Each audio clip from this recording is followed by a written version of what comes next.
अस्सलाम वालेकुम बच्चों, मैं Samina Sheikh from Maulana Azad high school Byculla Mumbai. आज का जो वीडियो है इतना 10वीं के लिए है। विषय है मराठी संयुक्त।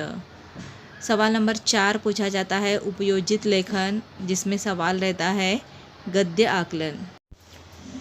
गद्य आकलन मतलब बेटा आपको एक परिच्छेद दिया जाएगा और उस पर आपको एक जुमले के सवाल बनाना है।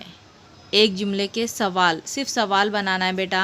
सवाल सही तरीके से होना चाहिए, सवाल में सवालिया निशान होना चाहिए और उसी के साथ में उसका जो आंसर है, जवाब जो है, ऊपर जो भी परिच्छेद दिया है, उतारा जिसको बोला जाता है बेटा, उसमें होना चाहिए। तो इस हिसाब से आपको एक जुमले के सवाल बनाने हैं। टोटल 4 सवाल बनाने हैं। 4 सवाल के लिए आपको 4 मार्क्स रहते हैं बोर्ड के एग्ज़ाम में।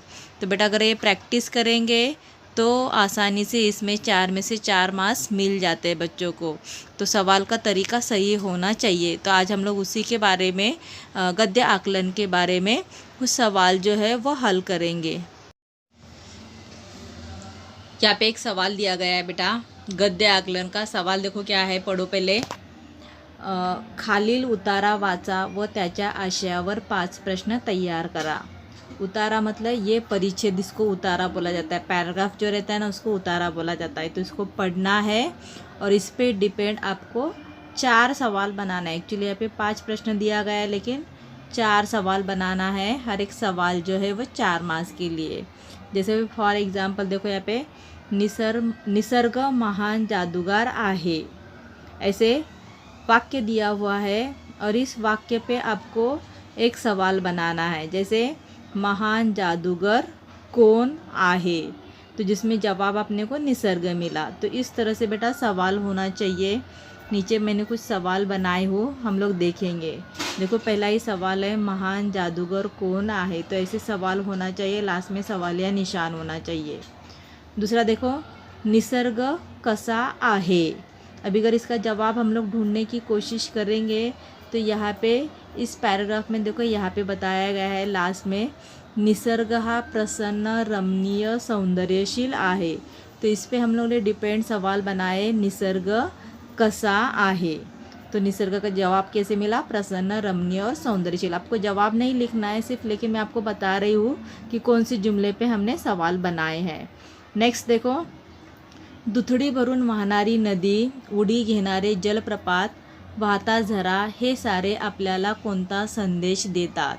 यहाँ पे देखो इसका सवाल कैसे बनाया गया है। देखो यहाँ पे बताया गया है कि ये दुथडी भरून वाहणारी नदी, उडी घेणारे जलप्रपात, वाहता झरा, हे सारे आपल्याला जणू पुढे पुढे जात रहा असा संदेश देतात। मतलब ये जो है पुढे पुढे जात रहा, तो इसको हमने सवाल पूछे हैं।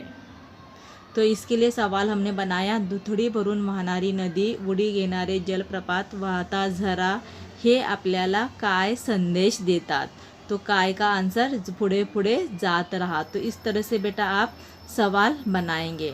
अभी चौथा सवाल क्या बनाया है, देते वा देण्यातला आनंद लुटा, हा कानमंत्र कोण देत राहतात। देते वा मतलब हमेशा देना सीखो बेटा, ये चीज़ बताई गई इसमें से।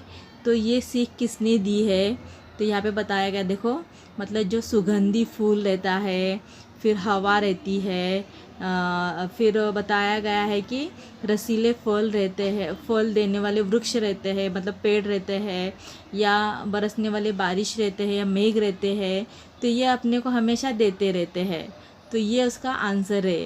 तो देते व्हा देण्यातला आनंद लुटा, हे हा कानमंत्र कोणी दिलेला आहे, तर सुगंधी फूल, मन रिझवणारा वारा, शीतल छाया देणारा किंवा रसाळ फळे देणारा वृक्ष, आणि आपल्या कृपेची बरसात करणारा मेघ। तो ये उसका आंसर है। तो इस तरह से हमने सवाल बनाए। ये 4 सवाल बनाए हैं। तो ऐसे आपको 4 सवाल बनाना है। आप अपने हिसाब से भी सवाल बना सकते हैं। अभी दूसरा एक एग्जाम्पल है स्विट्ज़रलैंड के बारे में। यहाँ पे ये जो है परिच्छेद बताया गया है। अगर आप उसको पढ़ोगे अच्छे से तो आपको समझ में आ जाएगा। ओके, एक बार मैं पढ़ लेती हूँ। स्विट्ज़रलैंड मधील हायन फॉल या धबधब्याजवळ थरारक बोटिंग झाले. पुढचा प्रवास एंजलबर्गच्या दिशेने सुरू झाला. वनश्रीने नटलेल्या रस्त्यावरून बस पळत होती. पुढे डोंगरघाट चढून संध्याकाळच्या सुमारास आम्ही एंजलबर्गमधील टेरेस हॉटेलमध्ये पोहोचलो. या हॉटेलमध्ये प्रवेशद्वार मोठे गमतीचे होते. बोगदेवजा, 2 चिंचोळे मार्ग आणि 2 लिफ्टमधून वर गेल्यावर आम्ही हॉटेलच्या स्वागत कक्षात पोहोचलो. आमच्या सामानाची व्यवस्था करण्यापासून ते स्वागत कक्षात गरमागरम चहाची सोय असं आदरातीर्थ करणारे आमच्या युरोप दौऱ्यातील हे एकमेव हॉटेल. हवेत बऱ्यापैकी गारवा होता. मी व आदित्यने चहा घेतला आणि आमच्या रूममध्ये गेलो. रूमच्या खिडकीतून नयनरम्य देखावा दिसत होता. तो बेटा ये ऐसे एक परिच्छेद आपको बताया गया है. इस पे अभी हम लोग सवाल बनाए हैं. सवाल कैसे बनाएंगे देखो. पहला ही सवाल बनाया गया है, थरारक बोटिंग कोठे झाले. तो पहला सवाल पहले ही जुमले पे शुरू हुआ है. देखो, स्वित्झर्लंडमधील हायन फॉल या धबधब्याजवळ थरारक बोटिंग झाले. तो कोठे झाले, तो ये इसका आंसर है. तो थरारक बोटिंग कोठे झाले ऐसे सवाल बनाया है. लास्ट में सवाल या निशान. दूसरा सवाल बनाया है, लेखकाचा पुढचा प्रवास कोणत्या दिशेने सुरू झाला. यहाँ पे उसका आंसर है बेटा देखो, लेखकाचा पुढचा प्रवास जो आहे एंजलबर्गच्या दिशेने सुरू झाला. तो ऐसे सवाल बनाया है. नेक्स्ट बताया गया है, बस कोणत्या रस्त्यावरून पळत होती. बस कोणत्या रस्त्यावरून पळत होती. वनश्रीने नटलेल्या रस्त्यावरून बस पळत होती. तो वनश्रीने नटलेल्या इस शब्द के लिए हम लोग ने सवाल बनाए हैं. नेक्स्ट बताया गया है, लेखक एंजलबर्गमधील टेरेस हॉटेलमध्ये केव्हा पोहोचले. तो इसमें जवाब है संध्याकाळच्या सुमारास.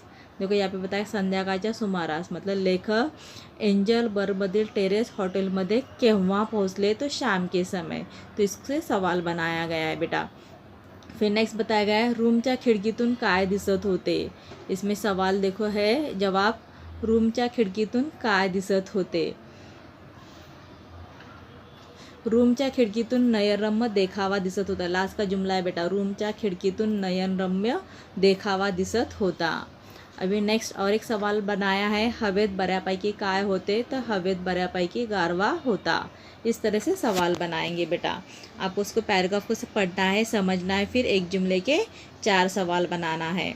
तो वैसे ही आगे भी बेटा एक परिच्छेद दिया हुआ है. ये यहाँ पे ये जो है आई और वासंती के बारे में है. शायद वासंती ये जो है एक अपाहिज लड़की है और उसकी माँ जो है उसको कैसा हौसला अफजाई करती है, इसके बारे में ये एक परिच्छेद बताया गया है. इसका आगे का परिच्छेद नेक्स्ट पेज पे है बेटा PDF में. देखो देखेंगे, आईने वासंतीला सर्व प्रकारच्या कामाची सवय लावली. तिने तिला स्वयंपाक करायला शिकवला. त्या दोघी जात्यावर दळणही दळत असत. दळताना त्या सुंदर गाणी म्हणत. वासंतीची कविता तिच्या गाण्यावर पोचली आहे. आज अपंग वासंती स्वतःचे काम करतेच, पण शिवाय घरातीलही सर्व काही करू शकते. याचे श्रेय ती आपल्या आईला देते. शरीर थकले तरी मनाने थकू नये असे वासंतीची आई नेहमी म्हणे. ते तिच्या मनावर ठसले होते. म्हणूनच घरापासून दूर असलेल्या विद्यापीठात ती जाऊ शकते. तेथील जिने स्वतः चढून MAच्या वर्गात जाऊन बसते. अडचणीवर मात करणे, जे नाही त्याबद्दल दुःख न करत बसता मार्ग काढणे, ह्यातच माणसाचे माणूसपण आहे. दुःखाने खचून जाण्यात नाही असे वासंती समजते. अभी देखो ये परिच्छेद बताया गया है. इस परिच्छेद पे अभी आगे सवाल बनाया गया है. पहला सवाल है, वासंतीला सर्व प्रकारच्या कामाची सवय कोणी लावली. तो वासंतीला सर्व प्रकारच्या कामाची सवय तिच्या आईने लावली. तो कोणी की जगह पे आईने लावली. आगे है, आईने वासंतीला काय करायला शिकवले. तो स्वयंपाक करायला शिकवले. तो उसमें आपको परिच्छेद में इसका आंसर मिलेगा. तो आपका आंसर नहीं लिखना है, सिर्फ मैं आपको बता रही हूँ. आई व वासंती जात्यावर काय दळत असत. तो दळण, जवाब है दळण. आई व वासंती जात्यावर दळण दळत असत.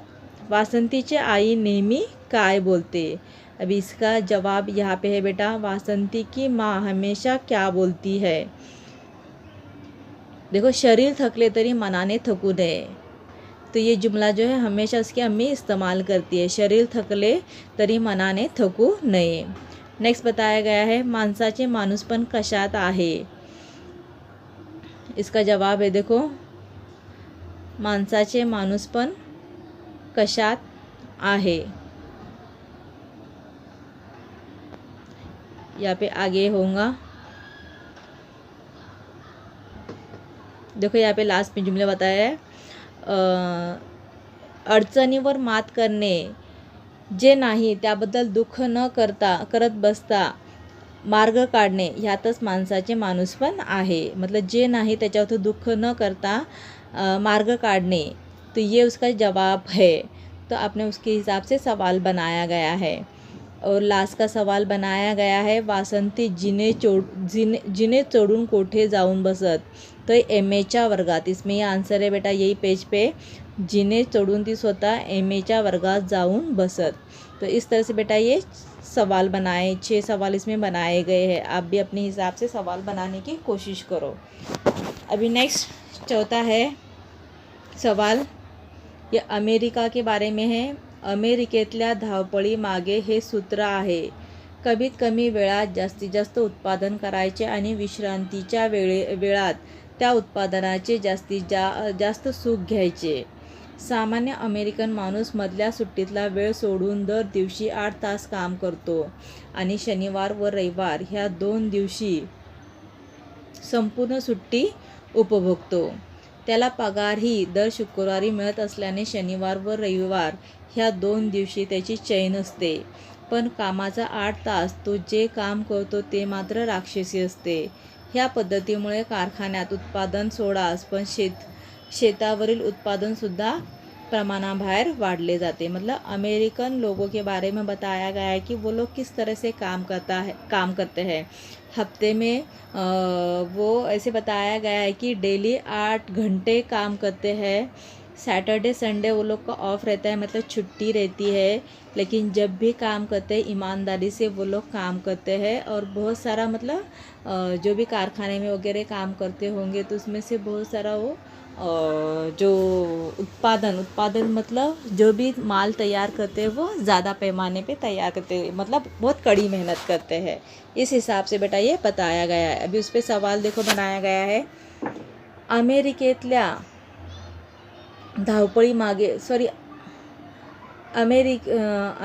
धावपळीमागे कोणते सूत्र आहे. देखो यहाँ पे पहले सवाल है अमेरिकेतल्या धावपळीमागे हे सूत्र आहे की कमीत कमी वेळात जास्तीत जास्त उत्पादन करायचे. ये सूत्र है. तो कोणते सूत्र आहे तो अपने को सिर्फ सवाल बनाना है. सामान्य अमेरिकन माणूस दर दिवशी किती तास काम करतो. तो 8 तास. किती तास तर 8 तास. एक जुमले का सवाल का जवाब बन गया. सामान्य अमेरिकन माणसास पगार केव्हा मिळत असे. तो सामान्य अमेरिकन माणसास पगार आठवड्याच्या शेवटी मिळत असत. तो इसमें दिया गया है बेटा देखो त्याला पगार ही दर शुक्रवारी मिळत असत. मतलब जुम्मा के दिन उसको पगार मिलता है. तो बेटा उस हिसाब से यहाँ पे सवाल बनाया गया है. केव्हा मिळत असे तर शुक्रवारी मिळत असे. शुक्रवार मतलब जुम्मा. सामान्य अमेरिकन माणसास सुट्टी केव्हा असे. शनिवारी आणि रविवारी सुट्टी असे. केव्हा मतलब कब रहती है. कामाच्या 8 तासात अमेरिकन माणसाचे काम कसे असते. तो यहाँ पे लास्ट में जुमला बताया गया है जो भी वो 8 तास काम करते हैं वो काम कैसे रहता है राक्षसी. मतलब एकदम ज़्यादा मेहनत वो करते हैं. बिल्कुल मतलब टाइम वेस्ट नहीं करते हैं. जो भी काम करते हैं ईमानदारी से काम करते हैं. तो बेटा इसका राक्षसी ऐसे जवाब आता है. कामाच्या 8 तासात अमेरिकन माणसाचे काम कसे असते तो राक्षसी असते. इस तरह से बेटा ये जो PDF है वो ख़त्म हो गए. 4 टोटल हम लोग ने एग्ज़ाम्पल देखे हैं.